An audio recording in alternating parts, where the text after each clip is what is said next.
मनातलं तेव्हा सगळे सण उत्सव बंद होते ना. सगळे सण उत्सवानं बंदी होती.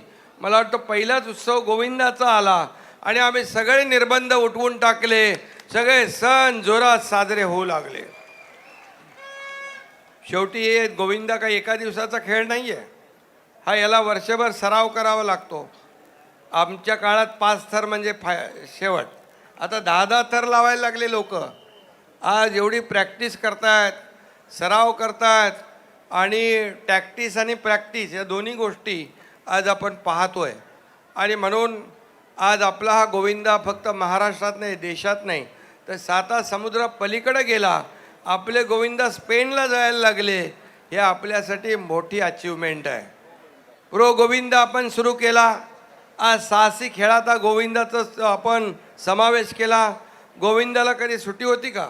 आपण सुट्टी दिली. सगळ्या गोविंदांचा इन्शुरन्स आपण काढला, विमा काढला आणि आज एक गोविंदाला देखील एक मोठं स्वरूप प्राप्त झालेलं आहे.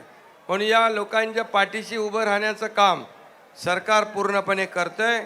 सरकार हे सर्वसामान्यांचं आहे.